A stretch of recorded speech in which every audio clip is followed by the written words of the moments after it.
And hello and welcome everyone to a very late, very delayed edition of the Comic Multiverse. I am your very sick, been through the ringer host, Joel.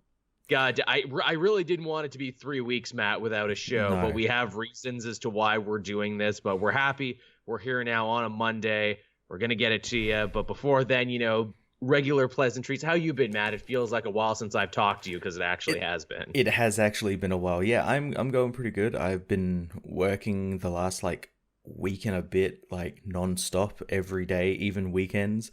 So I've been pretty behind on everything. Comic wise, at least I've only just now started getting my comics done. Yeah. It's definitely been one of those weeks. And as someone on Twitter brought up, where it's like, it's never just one of you that's sick that preempts the show or something, right? It's always the both of you. And I think that's a great claim to fame for us, that it has to be both of shit going down with us to stop a show. For people who have been following me on Twitter, I've been alluding to it. So ever since I came back from the London Comic-Con, I came down with a case of kidney stones. Oh, lovely.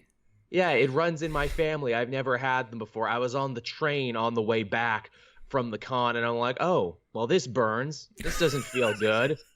I didn't think I had that much fun in London. Ow. Okay, nope, it's not what I think it is. Yep, that's in my kidney that hurts right now. I went to the hospital on Friday. They gave me the MRIs and the ultrasounds and everything. They're like, oh, yeah, you got a massive stone there. We'd like to keep you in overnight. And I'm like, well, I can't stay in overnight because I have to go make videos to live. And I'm already not doing my podcast. And they're like, okay, well, you're going to hurt really bad. Here's some Percocets and shit. I'm like, oh, wonderful. This will fuck me up. And it did. And then by by Sunday, I'm like, I have to go back to the hospital. So I waited there and did the whole thing again.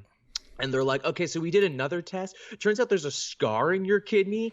Might be a birth defect, might be from something else. But now the infection from the kidney stones is bleeding into your back, which is why you're in such blinding pain. So sorry about that.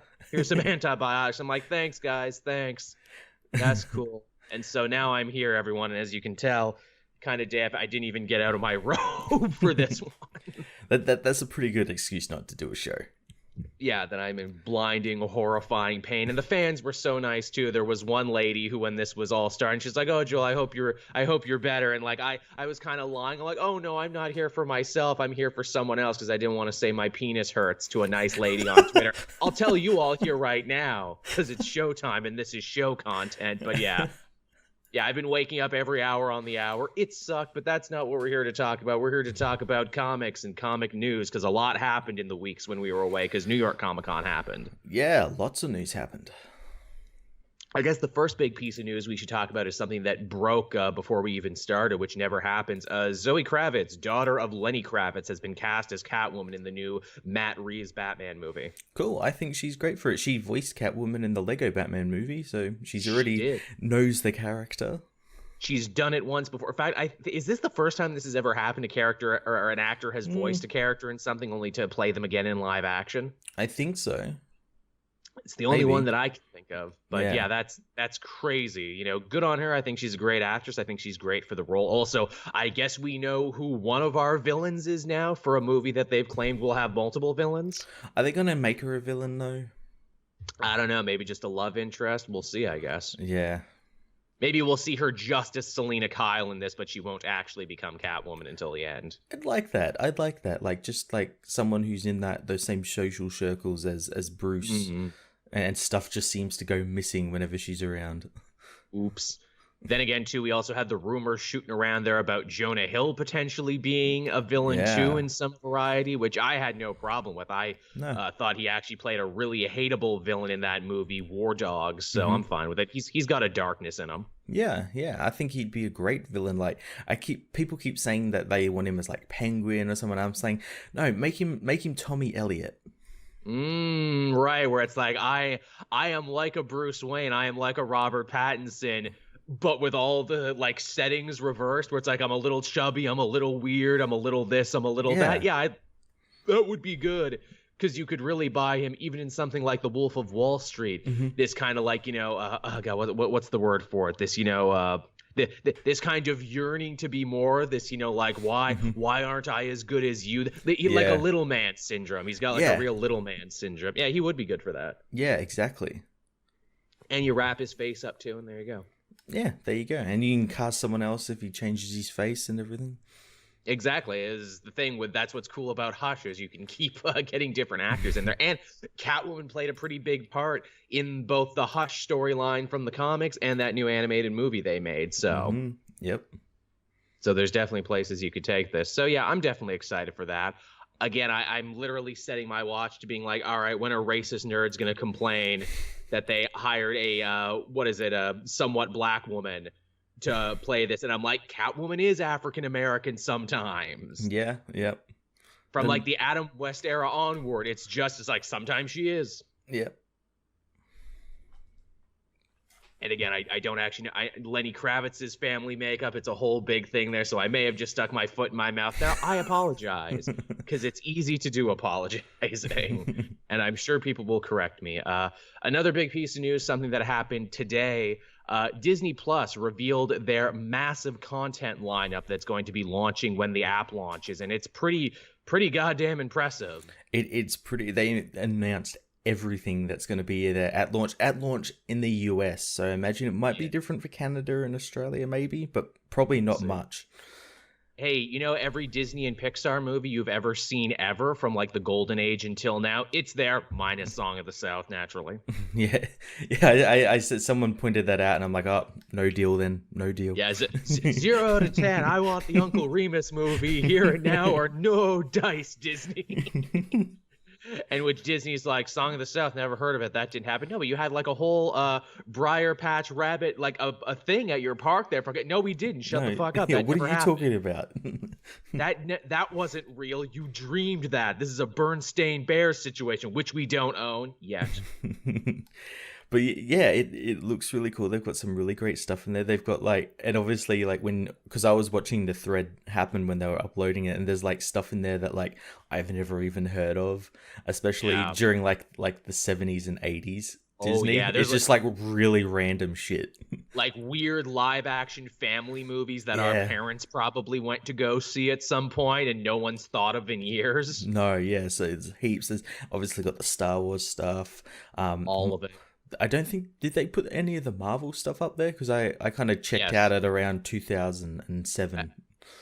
Every Marvel show you can name from the last couple years, that includes X-Men and Fox stuff. So you get every Avengers show, all the good ones and the bad ones, all the X-Men stuff, the good ones and, the bad ones and everything else. Although I would argue there hasn't really been a bad X-Men show. Well, prior to the X-Men, some of the other ones, there's been some bad ones. But you got all of them. All the Star Wars ones, so you can catch up on Resistance there, on Rebels on there. They didn't announce the Tartakovsky Clone Wars, though. No, that isn't. Well, that's technically not canon anymore. Right, so they don't want to muddy the waters because the canonicity of it is up in the air. But basically, everything that is, canon Star Wars is in there. That's cool. They got some interesting stuff, too, there. All of Gargoyles is there now. Yeah. Which, man, you want more gargoyles, you just got to watch that endlessly like you watch Young Justice and show people that, oh, yeah, they care. I'm assuming they got all the other Disney afternoon stuff in there, your Goof Troops, your Darkwing Ducks, your original DuckTales, your new DuckTales. They did have all that. They had the Mighty Ducks, they had Doug, they had all that sort of stuff. No Fillmore, which that's like, hey, guys, come on. Fillmore it up. That show was so ahead of its time. They got the real Jet Jackson in there, but no Fillmore, which that hurts me as a fan of that era in Disney. Get it in there. Which, here's the thing, I'm sure anything they don't get in, they will get in. Oh yeah, it might be like licensing problems or something. Someone else might own it in America or something. Well, that's a thing too. Muppets was interesting because they got the new Muppet Babies on there, that short-lived Muppet TV show and a bunch of the Muppet movies, but not the original Muppet series. And probably the reason they can't get the original Muppet show is, we had a lot of live music on there from a lot of bands and artists that we cannot license again. So that's a shame. Also, what is it? Netflix owns Fraggle Rock, or Netflix owns Dark Crystal, and HBO has Fraggle Rock and Sesame Street. So it's a shame that even though Disney owns the Henson Company, we cannot have all the Henson stuff under one roof. Yeah, it's kind of a shame.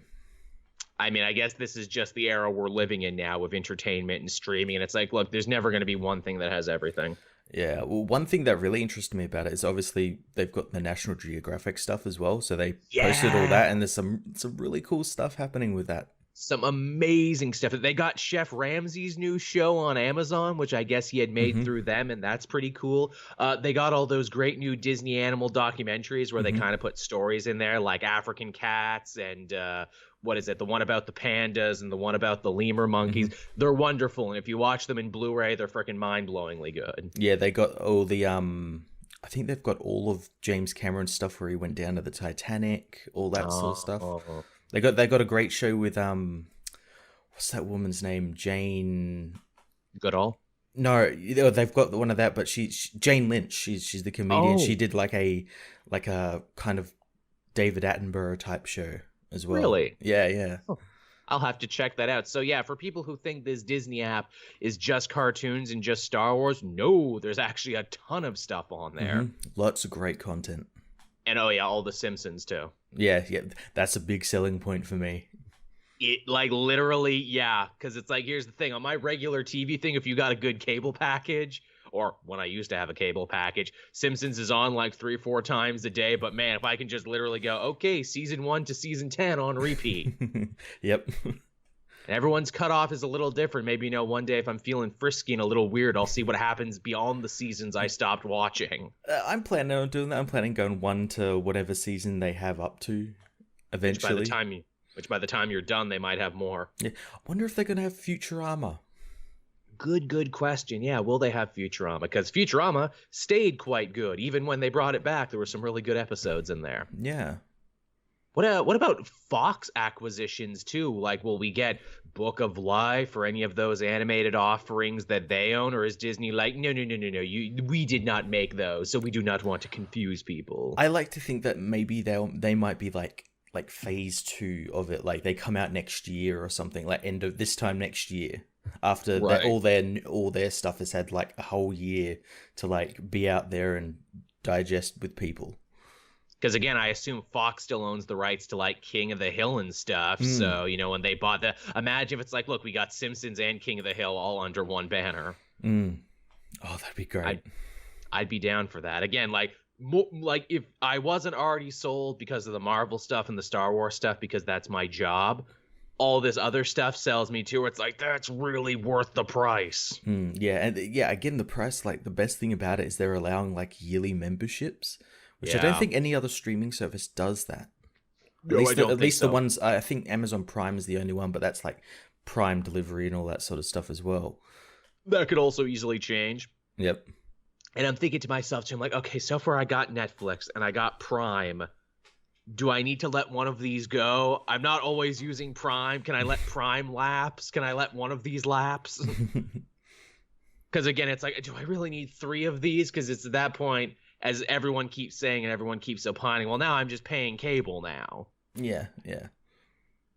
For all these friggin' apps. I still got to go to the movies and I still got to buy new video games.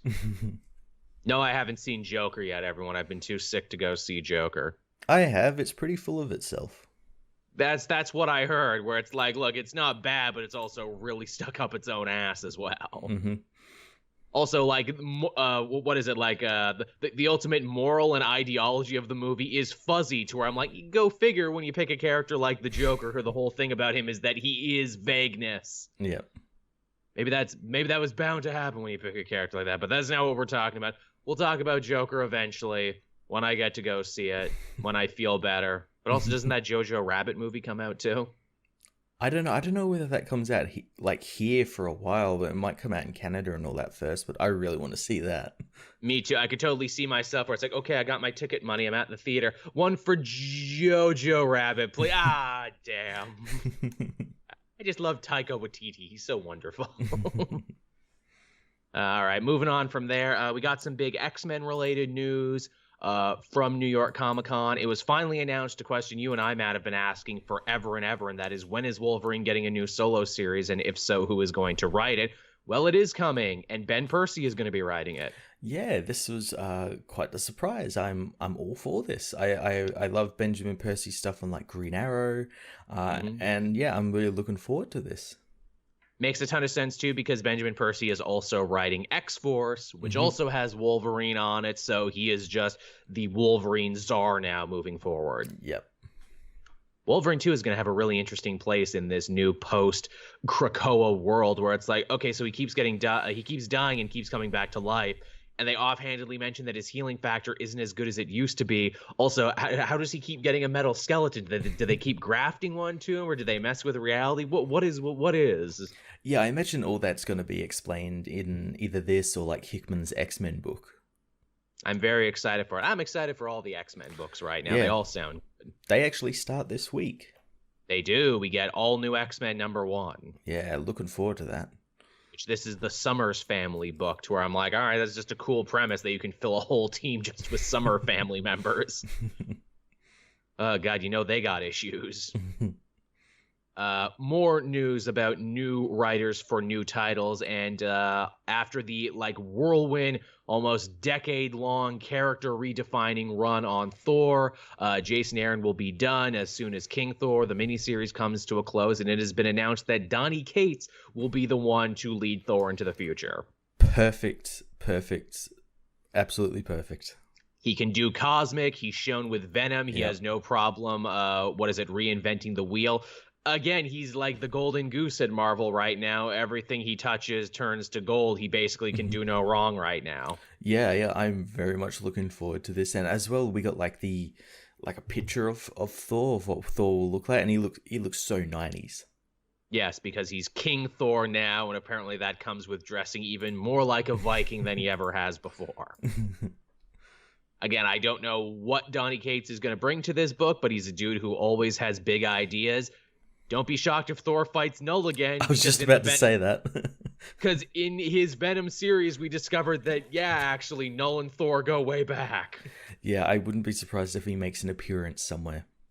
Don't be shocked if Beta Ray Bill and the new Guardians of the Galaxy cross over at some point, because he's writing both books, so why the fuck not? Yeah, although he'll be finishing his Guardians run pretty soon. Oh, really? It's like done? Are they getting a new writer, or is that one just finished? Al Ewing's going to be writing it in the new #1. Really? Yeah. Really? Yeah. I missed that news. I'm glad you were on top of that. Huh, that's fun. Didn't Ewing write it previously, or am I thinking of someone else? I know he did it through was it Infinity Countdown and stuff like that. And it was really good. It was really good as well. Right. Yeah, okay. He had some good ideas there. I'm sure, too, because he's going back into space and going back into Cosmic, if he's like, okay, guess what? I'm bringing back all the stuff I did from Ultimates and Ultimate Squared. Fuck you. You think I was done with that? I'm not done with that.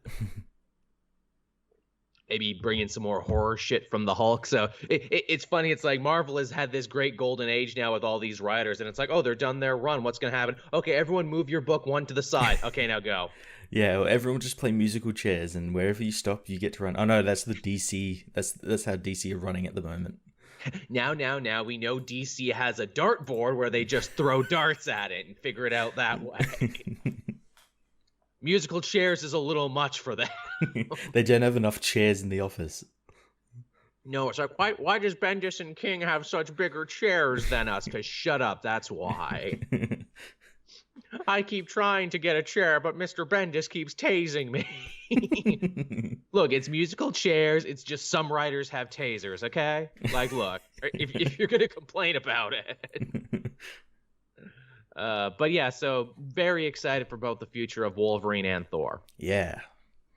At New York Comic-Con, too, we got some new game footage for the Avengers game.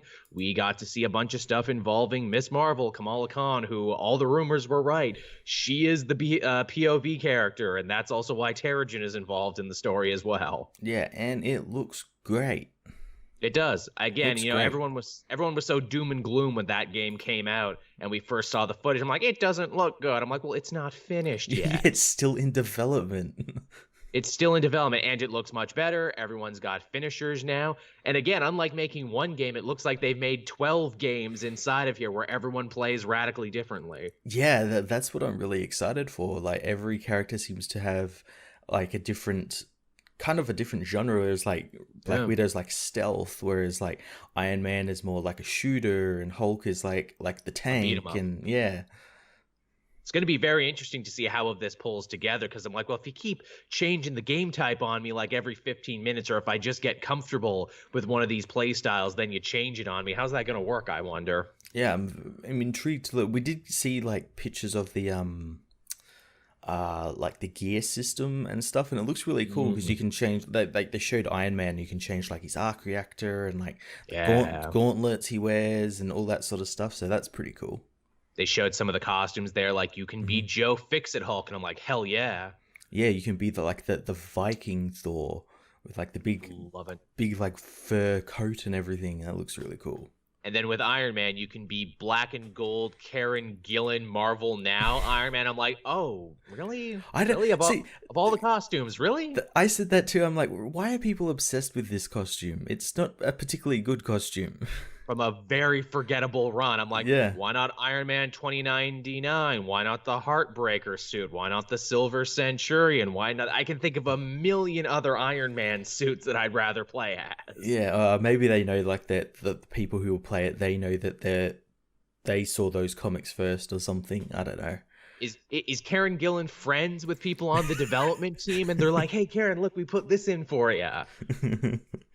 We put the Bumblebee suit in for it, because that's what I always call it, the Bumblebee suit, because it's black and yellow. Yeah. But yeah, I'm excited for the Avengers game. Looks good. Yeah, it does. Some less good news coming out of the realm of Marvel. That Ghost Rider show is apparently officially dead at Hulu. Yeah, that didn't last very long. No, they killed it out of the goddamn blue for basically no reason.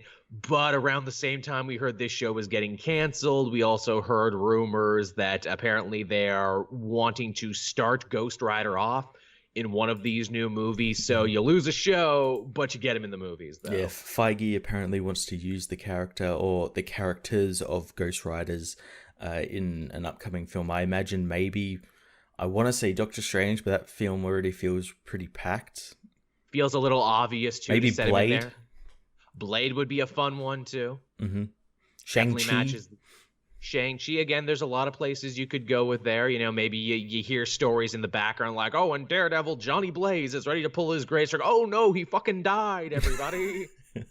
Oh, it's so brutal and everything. Oh, geez, I hope he doesn't make a deal with the devil or nothing. They'll be a little bit more subtle than that, I think.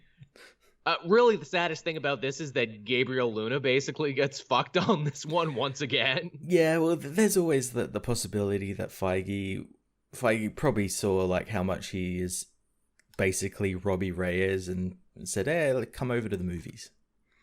Yeah, that would be nice if he just pulls up, and that'll be the one bit of connective tissue with Agents of S.H.I.E.L.D. where it's like, you guys got this one right.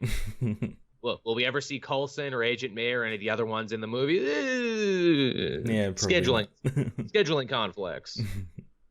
So conflicted our schedules, you don't even know how conflicted they are. But Ghost Rider got to come. Yeah, but he's special though. He drives a car. He drove it right on set. What were we gonna do? Say no? You can get so many places when you have a cool Hell Charger. Coulson, but I drive a cool car too. Not as cool as a Hell Charger. Yeah, Hell Charger has the demon of a serial killer in it. Yeah, or something. Also, Cosmic Ghost Riders in the trunk. Jason Aaron never read that series. Jason Aaron is making it up. Well, whatever. Some good news, and again, what will probably go down this year is the biggest news for comic books and superhero movies. We heard that, Spider-Man 3 was ultimately saved despite all the bad blood between Disney and Sony. They worked it out and apparently worked out a deal that was more beneficial for everyone. More news eventually came out as to why and how this happened, and really the hero who everyone is claiming saved the day on this one is Tom Holland himself. Yeah, well, kind of makes sense. Like, Sony probably wanted him to continue to be Spider-Man in these Venom films and show up in Mobius and try and talk Jared Leto out of sending people condoms or something. I don't know. But yeah, he probably was meant to be in these films, and maybe he put his foot down and said, "No, I'll like walk." The story I'm hearing there is that it's actually not even like aggro like that at all. Like, he Really? sat down with the president of Sony, the president of Marvel. He made like 2 separate meetings with these guys and pled his case as to why they should stay together and why it's ultimately more beneficial. And apparently, through the power of just being a very charming boy, Tom Holland managed to get them to work it out. It's a Jedi mind trick. Literally, I love the idea where it's like, oh, well, I was so mad at them, but then Tom Holland came in with his beautiful boyish looks and his blue eyes, and I just couldn't say no. You just can't stay mad at that kid, so we worked it out. Which is really, really surprising, because like that would mean he would have to have met with Tom Rothman, and for people who know who Tom Rothman is, like he's not exactly like an easy man to, I wouldn't say please, but like get on your side if you try to do something. By all accounts, he sounds like a maniac. Oh yeah, I've heard. He sounds like, like one of those Hollywood eccentrics where it's like, how did this guy have a job for so long? Yeah, how did he get here? Because everyone's a little afraid of him. That's why. Yeah, so to like get him to like agree to this, it's great. That's great. It's stunning. I like to think too it was more than he just like went and talked to them. I like to think Tom Holland like pulled out his calculator and was like, okay, so we'll talk about the split like this. And as you can see, he's got like bar graphs and everything. He's doing like a school presentation. They're like, wow, Tom, you really took a lot of initiative here. Yeah, he's got handouts for everyone. Mm-hmm. That's how he worked it out, by being charming and also crunching the numbers himself. Which again, man, like seriously, Tom Holland, great casting for Spider-Man, because he saved a universe all on his own. Like seriously, if he wasn't already like in Disney's good graces, they're like, okay, Tom, here you go, keys to the park. You can just come in whenever you want. Happiest place on earth. Just lock up when you're done. Hey, you want to see where Disney's head is frozen? We'll totally show you the secret room. We're not supposed to take anyone. You want to murder a cast member? We can organize that. We can totally let that. You can hunt them for sport in the park. Yeah, people love hunting Goofy. Oh, it's so much fun. Hey, man, do you want to see the Zapruder film, our cut from the other angle? Oh, shouldn't have said that one. Oh, that's a trade secret. Disney owns the Zapruder tape, but an angle you've never seen before. Uh-oh. Time to pull out our girlizer. Oh, Jesus. Don't worry, we also have the cloning tank, so it's fine. But yeah, that's great news, and everything I hear about this just makes it better. Yeah. It sounds like it's going to be really great. Yeah. Now, for everyone saying this feels like a very Marvel-heavy show, they had more to show at New York Comic Con, but don't worry, because we got 2 big announcements that came from DC on the comic side of thing, and they're kind of weird, and I don't know what to make of them. They are very weird.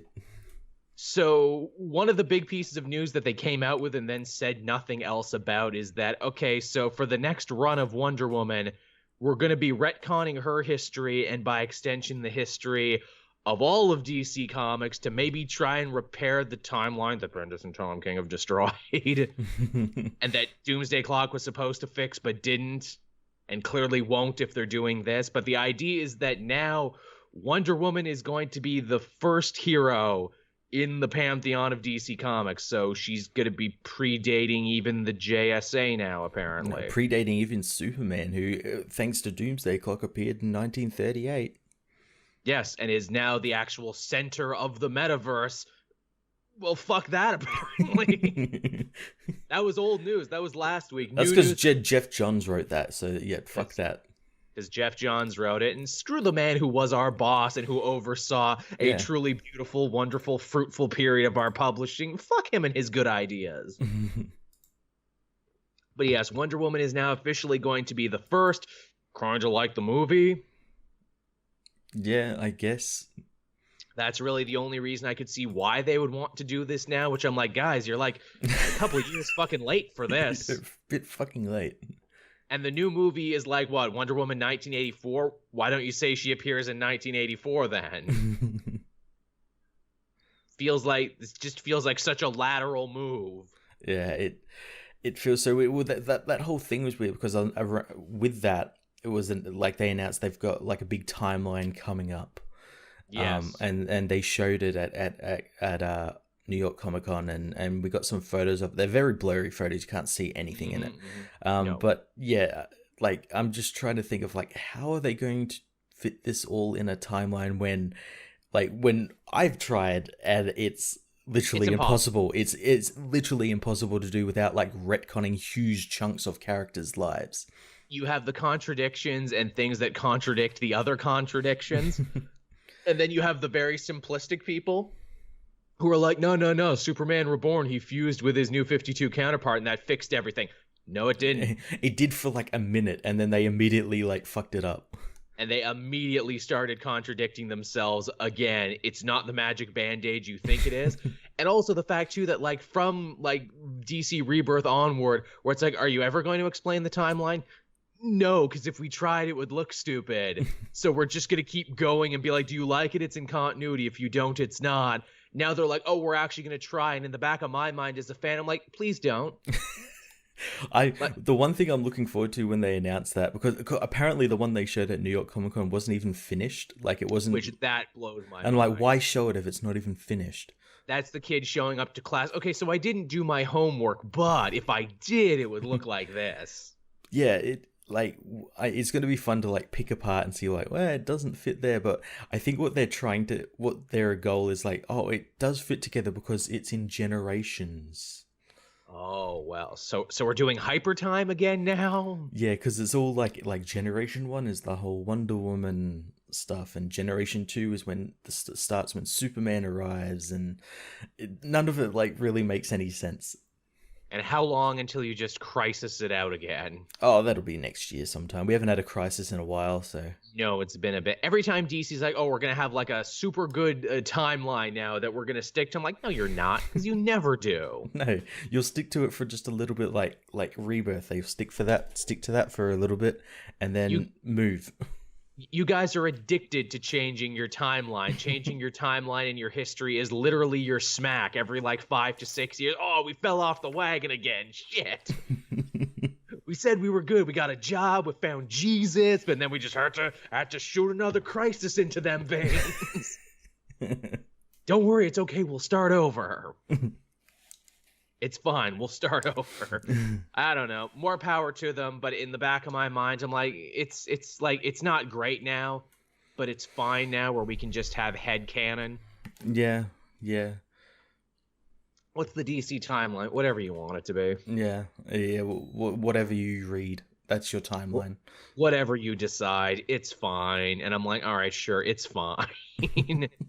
Man, perfect example of that is the history of the Manhunters from Event Leviathan, but we'll talk about that.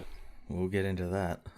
Yeah, like, talk about a big thing where it's like, and this is why your timeline is fucked right here, because there's like 8 other Manhunters, but whatever. The other big DC thing, and honestly, these two stories feel like they almost like are in contrast with each other, like they shouldn't have announced both of these at the same time. Mm-hmm. But apparently the next big publishing initiative from DC, from the people who brought you the New 52 and Rebirth and DCU and everything else, comes a brand new initiative that we know you will love called 5G. It's just the New 52 2. I really, I wish I knew more about like mobile networks and 4G so I could make a joke about this, but I don't, so I can't, and that really hurts me. That hurts me more than the giant kidney stone that is slowly killing me. But yeah, so the idea for 5G, it's all very mysterious right now, but the thing that we're hearing, or at least the scuttlebutt online, is that all the big AAA heroes are going to be replaced in a crisis-level event.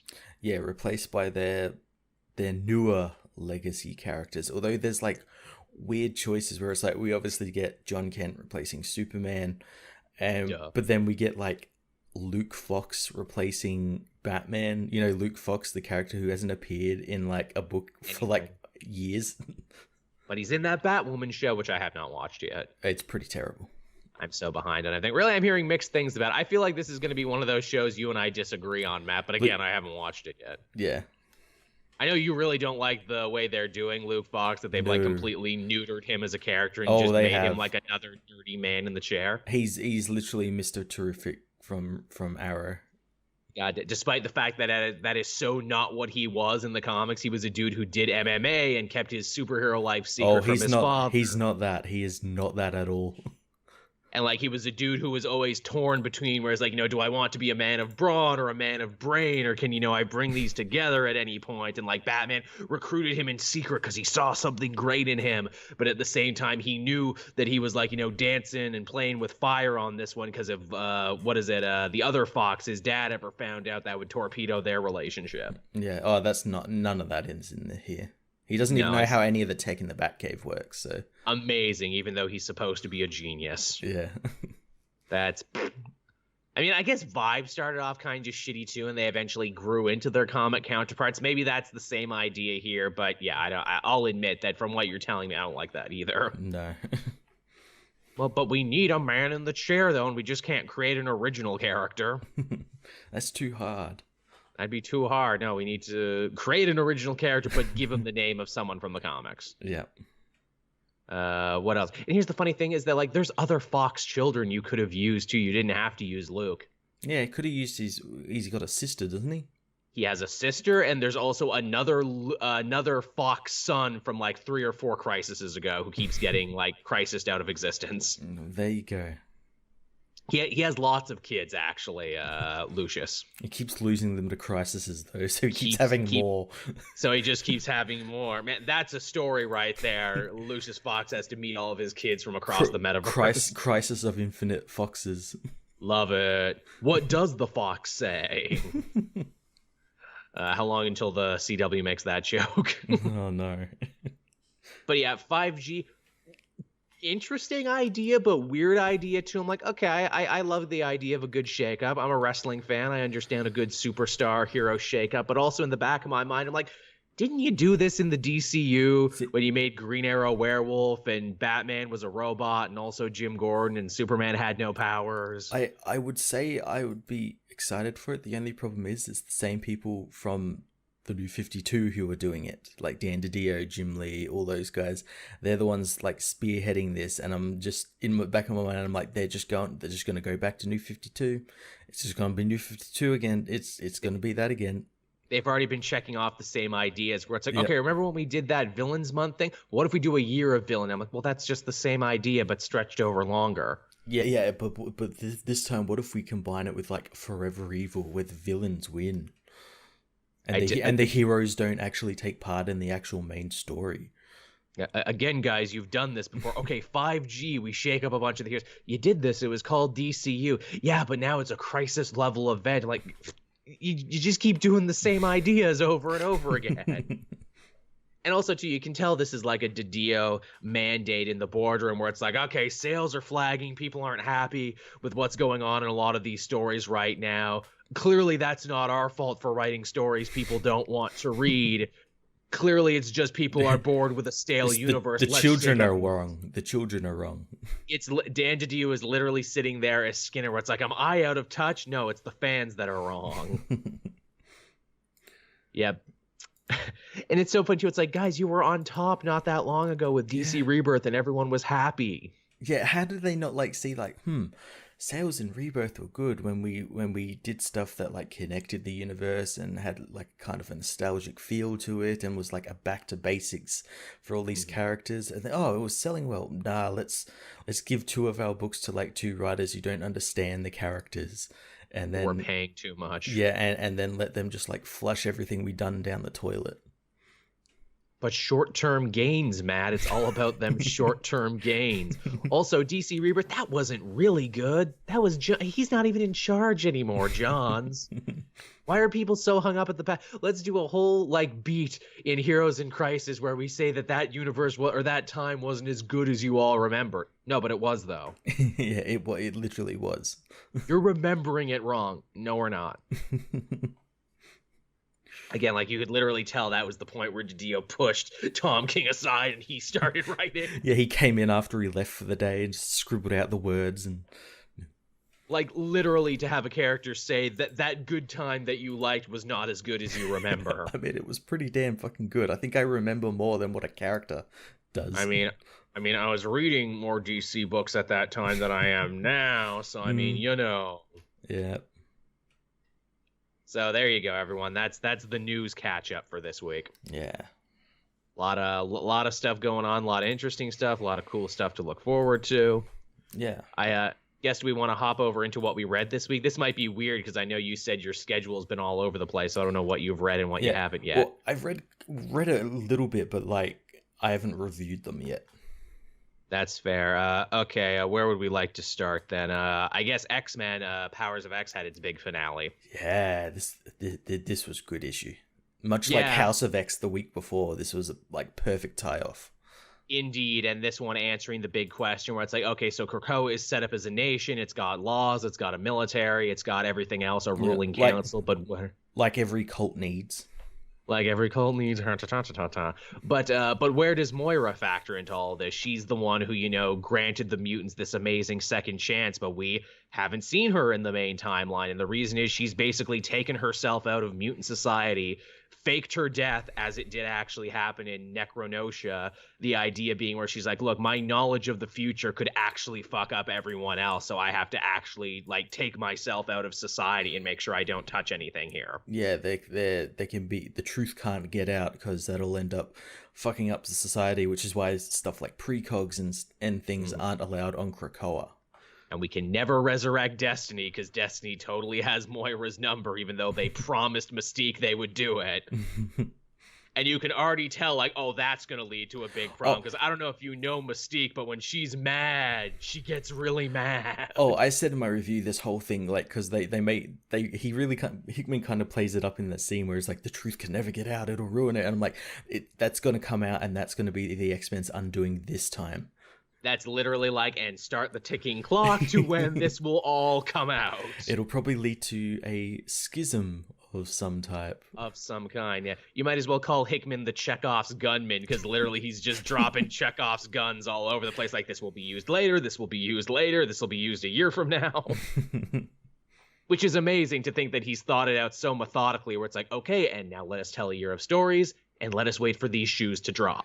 I actually really like that. I like the idea that these mutants like now are like they keep blaming humans and machines for all their problems, and then when this will happen, it'll be like their own folly, like themselves kind of fuck themselves over in a way because they lied and cheated to each other, kind of proving that they're not exactly better than humans than they think they are.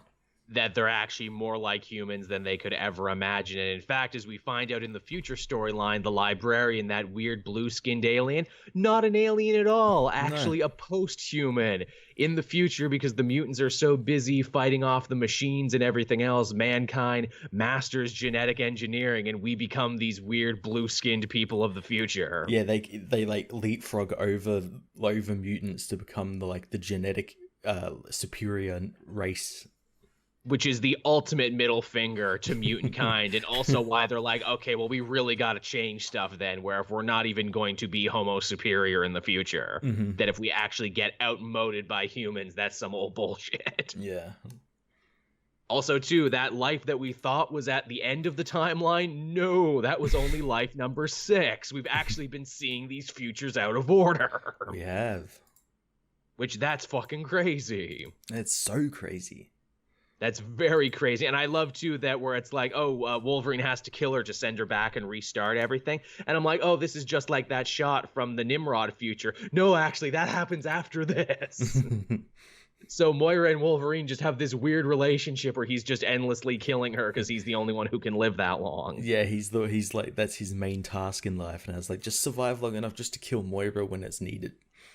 Which begs the question, was like, can she not take her own life, or does she just not want to take her own life? Yeah, or does taking her own life nullify the effects of her powers, or? Good question. Also, too, I like the idea that the post-human librarian is like, look, I'm going to get everything I want. I get to join the God Mine. But also, if you die, though, does that mean I lose all of this? I really don't know, and I don't know if I want to take that chance.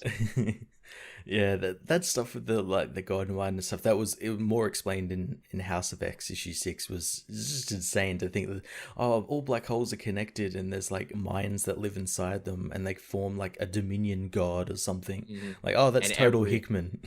Oh, totally. And every race and every religion throughout time and space, that's what they've looked at and what they've called gods, Mhm. these beings of endless intelligence and power. To where I'm like, man, that's some real chariot of the gods theory, which is like everything that Marvel has been built on. Yep. Where it's like, nah, man, God's not up in heaven, God's in space. God is a series of black holes powering a mega mind. And I'm like, you know what? I'm okay with that. Yeah, I'm like, completely cool with that. I'm like, that's all right. Where it's like, look, is it magic? I'm like, no, it's just so advanced it might as well be magic to your understanding. And I'm like, all right. Yeah, that whole Isaac Asimov thing. Yeah. Very much so. And if I'm very good, I get to be absorbed by the phalanx and go be God, essentially. Yeah, pretty much. Yeah. All right. I can deal. That's all right. That's a better promise of an afterlife than most people are selling, so okay. Yeah, and the other big secret too is like, so Magneto and Xavier might also be working to try and two-time Moira as well, because she's like, look, they haven't always kept with my program. Yeah. She's, or yeah, it looks like she's kind of like controlling them in a way, like, because like we get more of that story. Like the first part of this issue is just like a retread of issue 1 of House of X, is it? Yeah, at the fair, and we see like what's tacked on at the end, where Charles has like, he kind of goes a little insane from what he sees, and Moira like fucks with his mind, and she says like, oh, you guys will fight me, but I'll be like putting your minds in place so that you don't. Yeah, she's also been editing the history that she's been giving Xavier, so he hasn't even gotten the full story. Yeah. So like, which means Moira's like, oh no, I still know shit you don't. Yeah. So yeah, is that going to end with them going against her going against them, a villain using that power? Yeah, there's a lot of places they could go with this. It's all very fascinating. Like I said, many Chekhov's guns set up and many shoes about to drop. Yeah. What else did we want to talk about there, Matt? Did you see Year of the Villain Joker issue 1? Yes, I did. I was very excited to read this because it was John Carpenter and Anthony Birch. Yeah, and it was really damn good. Yes, it was very interesting and great timing for it too. Of course, like most Joker stories, you can't really follow him around because he needs to be vague and chaotic, and if you're reading his internal monologue, it doesn't work. So instead, we meet a new character, Jeremy, who breaks out of Arkham Asylum with the Joker, or maybe he doesn't. It's actually left a little open-ended because Jeremy is insane and says he doesn't trust his own mind or his own view of events. Yeah, it's a great look at like mental health, mental illness, and how like not just being in Gotham, how that affects you, but also how like being near Joker affects it, and how Joker is, for all intents and purposes, completely sane, and because of that, he preys on these people. Yeah, which makes him even more evil. Jeremy even says, this guy's not crazy. He thinks, he plans, he listens, he has forethought. This isn't crazy. If anything, he gives crazy people a bad name. Yeah. And I really like that take. I'm like, wow, this is a really interesting take when that Joker movie is coming out to have this in the comics. It's a much interesting take. Much more interesting than the movie. Yeah, to be like, no, he's a big faker is what he is. And also, too, to be like, Gotham City is really sick and messed up, too, that it often sets the mentally ill against other mentally ill people. Mm-hmm. Yep. And then it's like, obviously Batman, you could argue, is sick in the head himself, and he goes around beating these people up and being their judge, jury, and executioner. It's very dark, very serious, and also kind of darkly funny, too, because Birch is that way. That's what made me really like it. Like, it was really dark and everything, and then you'd have, like, funny moments where, like, Joker shoots a man and his dog because they both had a gun, and then he plants a gun on the dog. I'm like, that's hilarious, but also really haunting. Really dark, really Condiment King stops by for a minute, and Condiment King is terrified of the Joker for obvious reasons. Yeah, and then he gets killed, quote unquote, with his mustard gun. Poor guy. They even have like a joke at the end about a tattoo, where I'm like, okay, that's really good too. Yeah. Again, like setup and payoff is really strong here. Obviously, with two writers, I don't know who exactly wrote what. Like if Carpenter had the idea and Birch just fleshed it out, but you can definitely feel his sense of humor throughout this. Oh yeah, you can totally do that, and it was even better because it was set during like the whole City of Bane stuff, and it's like Which surprised the shit out of me. Probably the most enjoyable City of Bane thing we're probably ever gonna get. It really is true. I'm like, wow, it actually used this and it wasn't an anchor around its neck. They actually used it to its own benefit. Yeah, it was great. It was very surprising. Definitely check this one out. You know, Year of the Villain, we joke about it creatively if it's a little bankrupt, but so far, a lot of these one-shots have been really solid. Yeah. What else do we have going on this week? Oh, we had, keeping on the DC track, The Batman's Grave from Warren Ellis. I haven't read this one yet. I don't want to say too much then, because it's just a straight-up mystery story. Ooh, nice. It's Batman solving a mystery in kind of an else world where Alfred doesn't want him to be Batman anymore, and he has to go back to Crime Alley, and this leads him to start a much bigger investigation. Kind of, I guess, the new thing Ellis does in his interpretation of Batman is like, when Batman tries to solve a violent crime, everyone assumes that he puts himself into the mind of the killer, of the perpetrator. Mm-hmm. Yeah. Because Batman is sick in the head like that. But Ellis is like, no, actually, Batman puts himself into the head of the victim because he's still very much that victim, and that's how he solves crimes. That's really cool. It is, and I'm like, wow, what an interesting, humanizing, vulnerable take on Batman. Yeah, wow, that's really interesting. I'm going to give that a read. It is, it's got a beginning, middle, and end. It's very fun, and it's a 12-part series, too, so even though you get resolution to the mystery at the end of this story, I'm sure it's just the beginning of a bigger story. Oh, yeah, definitely. Reminds me very much of Ellis's time on Moon Knight, actually. Oh, nice. I feel like this very easily could have been a Moon Knight story, actually. Heck, for all I know, it was. But yeah, The Batman's Grave, really cool. Awesome. What else did you have, Matt? I had Event Leviathan issue 5. Oh boy, let's talk about this. Let's talk about this. I will have to say it's the most coherent Bendis has been in this series so far. Arguably. Still no less annoying, but yeah, stuff actually happened? Yeah, so stuff is kind of explained, ?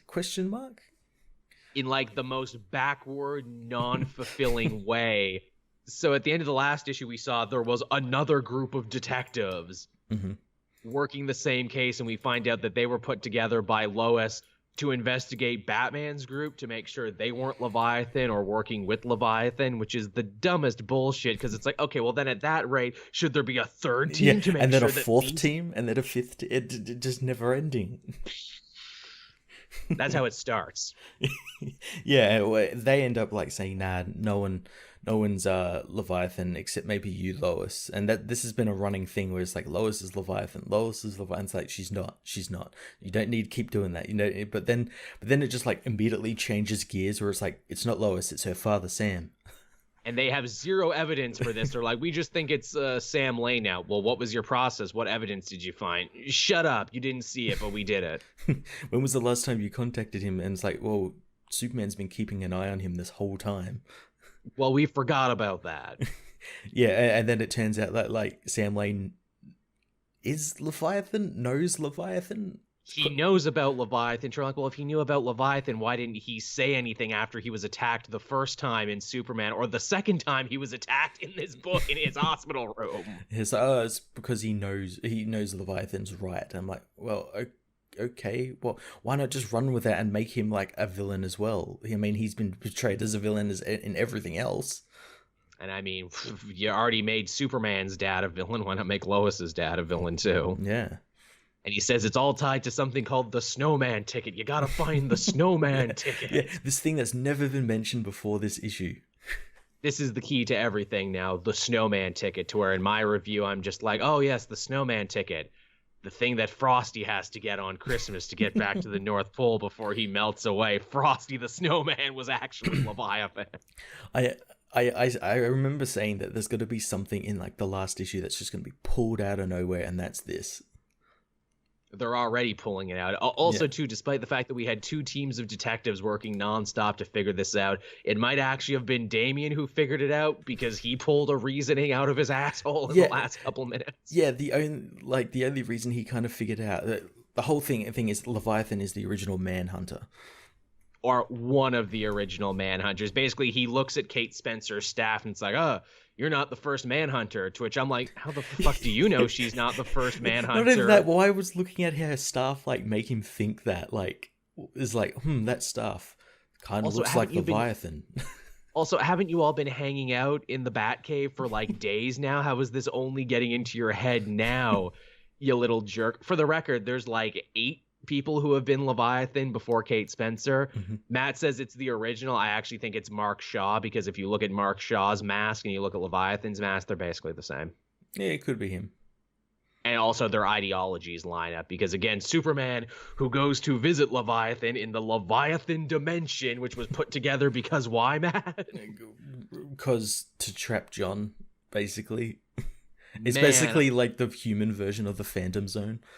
Man, I love that, where Bendis is like, I don't like John Kent. I don't want to write about Superboy, but also he's going to be the crux of this story. Yeah, he's somehow now the crux. Like, this whole all this tech was because of John Kent. Because of the Superboy. Also, too, the whole evil organization goes to another dimension to amass power. Isn't this exactly what you did with the Maker in the end of the Ultimate Universe? Shut up, I'm not repeating myself. You're repeating yourself. Yeah, and like, those two characters wore masks, and you didn't know for the longest time who they were. Also, shut up. You might as well call this event Leviathan Shut Up, everybody. Also, then Tally and Silencer show up at the end, and they're like, oh yeah, we're here too. Yeah, we're going to save the day because reasons. Even though you're about to kill Lois Lane before. Yeah, we're also here. And I know some people are like, apparently Silencer retired at the end of her book, so she shouldn't be hanging out with Tally anymore, but fuck it. Again, it's a character like Bendis probably wanted to write. It's like, oh, that's a character I would create, and I'm going to use her now, so then I can say I created her. Event Leviathan is a bad comic, but it's wonderful comedy. It's great comedy. It might be the most unintentionally hilarious book of the year. Yeah. And as I said, at least this one was like coherent enough, and like things actually happen. But I'm like, again, you're issue 5 in a 6-issue series. Like, this shit should have been happening in like issue 3. You saved it all for the end. That's astounding. Yeah. Well, hey, when it's done here, I don't have to read any more Bendis books after this. This will be my last one. I just got to see it through to the end. I gave his Superman and Action Comics a year. They let me down, and I'm going to keep reading this until it's over. I'm sticking with it. I survived the New 52, so I can survive anything. That's true, man. You're a vet. You're in the shit. You're just like, man, this was my Vietnam, and this was my other Vietnam. Like, yeah, almost right after. Vietnam 2, Namier. Which, again, this will be great because you can get me up to speed on all the ridiculousness. Oh, I will. Although, that being said, I might get back into Superman because I know Greg Rucka's coming on and they're outing his identity again for some reason in December. Yeah, well, I've heard that they're actually outing his identity to that United Planets Council, like that, just that, and they framed it in a way to make it sound like he's outing his identity to the universe, and he technically is. Right. Are they going to out him again just in time to 5G him and have someone replace him? Probably. It's friggin' ridiculous. All right, what else did you want to talk about? What did I have? I had Detective Comics issue 1013. Oh yeah, that was technically from last week, I think. Was it? I thought it was this week. 1012. Yeah, so that was like from. That's how far I'm behind. That was 2 weeks ago. It was good. Mr. Freeze doing cool shit. Yeah, cool Batman suit. And I don't know whether you've probably noticed as well, Tomasi likes inventing new Batman suits and using different like Batman suits, and I'm all for it. Yeah, I'm all about it too. It's good shit. Yeah. What else do we have from this week then? Amazing Spider-Man was weird. Yeah, I haven't read issue 31 yet. These are, man, it's the weirdest thing because they're Absolute Carnage tie-ins that you don't have to read to understand Absolute Carnage, but you do need to read it if you want to know what's going on with Kindred, because this Spider-Man tie-in has nothing to do with Spider-Man or Carnage, but everything to do with Kindred. Oh, really? They didn't like... Because I know like issue 30 kind of like had Norman like attacking Spider-Man and Spider-Man remembering all his like past memories and stuff. Yeah. And so they didn't build off that.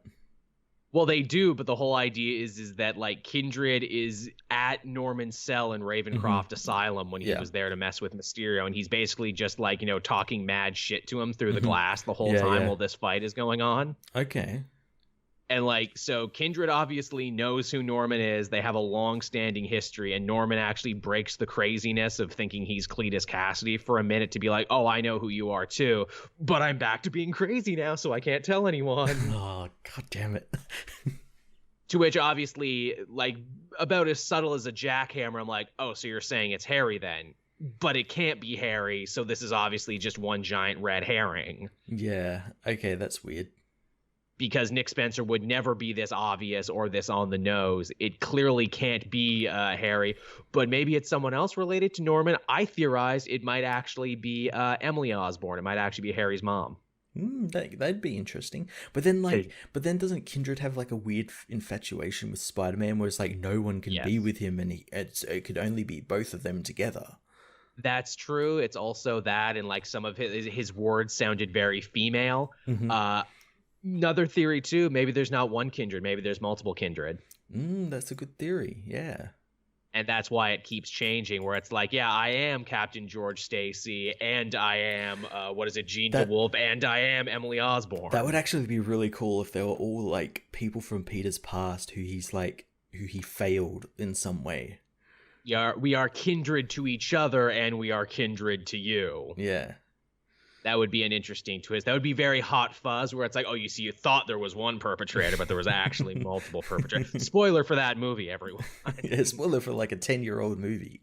Old movie. If you were going to see it, you were going to see it. That's fine, too, because it's also like they say in the commentary, we just ripped off Murder on the Orient Express, so spoiler for that, too. Man, Knives Out looks good. It sure does. When we talk about mystery movies. But yeah, Amazing Spider-Man is friggin' weird. I didn't really enjoy it, but I feel like everything that's said here is going to be important later and picked over. Okay. What else did you have going on there, Matt? I had one of the new Star Wars books, which is actually kind of a direct sequel to The Last Jedi. Oh yeah, do tell. Yeah, so Star Wars Allegiance issue 1, and it picks up not long after The Last Jedi. We get to see what like the Resistance is doing and what Rey and all that are doing, and they're hiding out on a garbage planet. As the First Order basically go planet to planet wherever they've heard a rumor of the Resistance being, and just like obliterating the planets. Right. And they're hunting them, and Supreme Leader Kylo Ren is angry because he hasn't found them yet, but he's getting leads on them.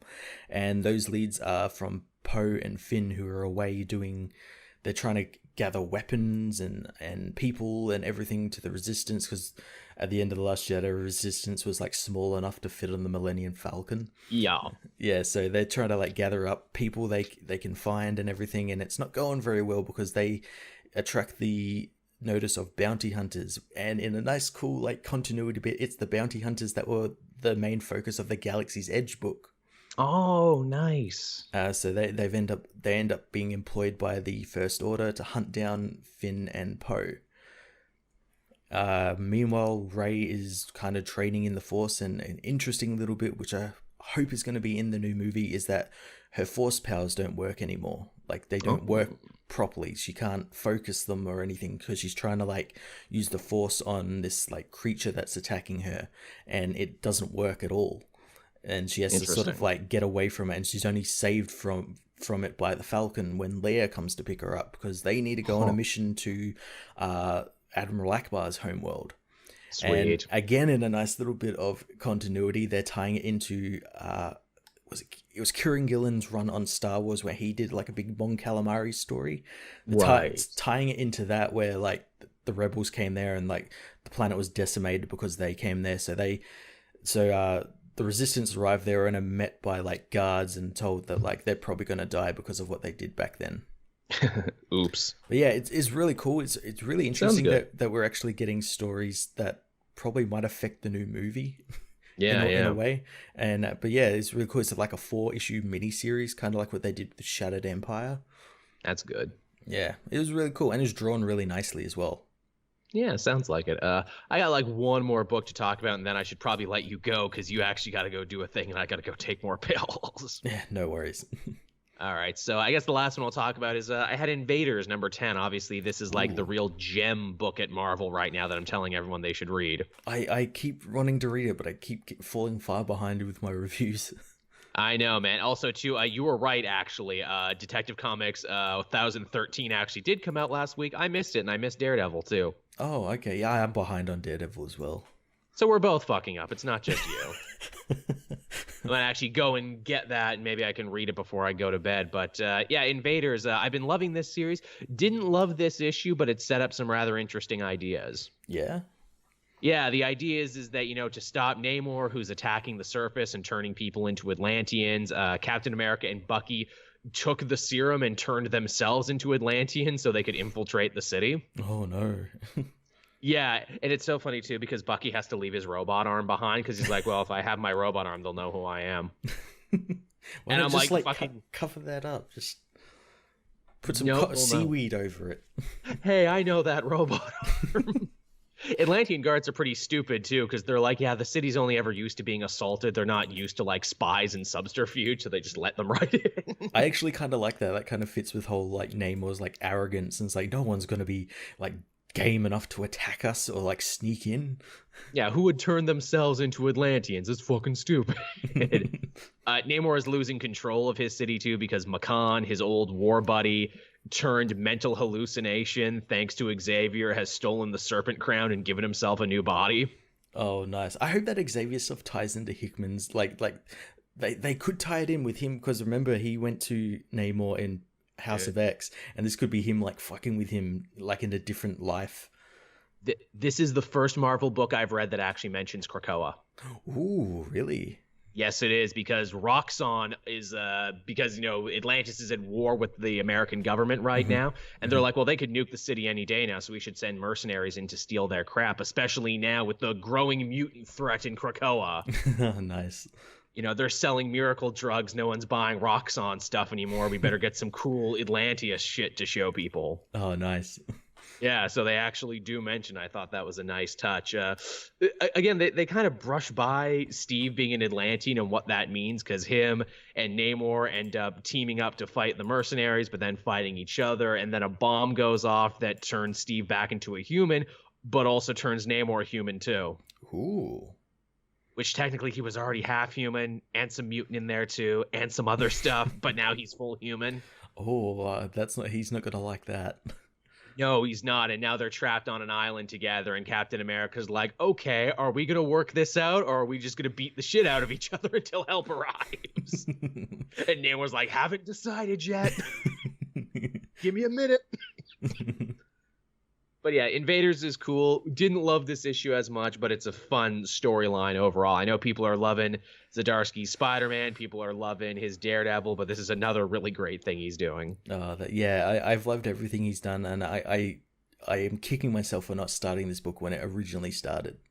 Here's the thing, too, being an Invaders book that like is going to be longer than 10 issues, I think it's already like one of the longest running Invaders books ever. I think it is, yeah. Because it's just that good, and I'm glad people are actually along for this ride.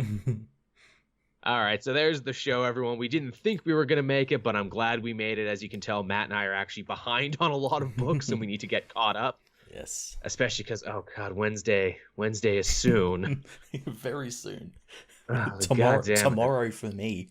Tomorrow for you. I got another day. But yes, thank you, everyone, for coming out. Sorry if my energy was a little low. I'm hoping to get it back very soon. Sorry for the bags on bags under my eyes. But yes, we'll be back again next week. As always, if you're a patron, you'll get to listen to the show first before anyone else. It'll be late, but I'm sorry about that, and you're getting it now. Everyone else, you'd normally get it Wednesday. I don't fucking know when you're going to get it. You'll get it when Matt gets it to me. And I'll get it to you as soon as I can. Right. So again, don't look a gift show in the mouth. We didn't think we'd do this one, period. And now you're getting it, and I hope you're happy, everyone. So thank you. Be sure to follow Matt and myself on Twitter and Facebook and Instagram so you always know when a new show is coming. And yes, when everything gets back to normal, we will be live again over on Matt's Twitch, so check that out. Yep. Come do the show live with us. We'll have question and answer periods. It's great. It's the way of the future for the show in the comic multiverse, just not now because this week fucking kicked us all in the ass. Yeah. We'll be back next week with live shows and probably more fun stuff. Yeah, well, when the universe stops pissing on me, I promise that we'll be back and that we'll have fun times. I gotta go to bed, everyone. Thank you, and we'll be back again next time. Bye-bye. Bye.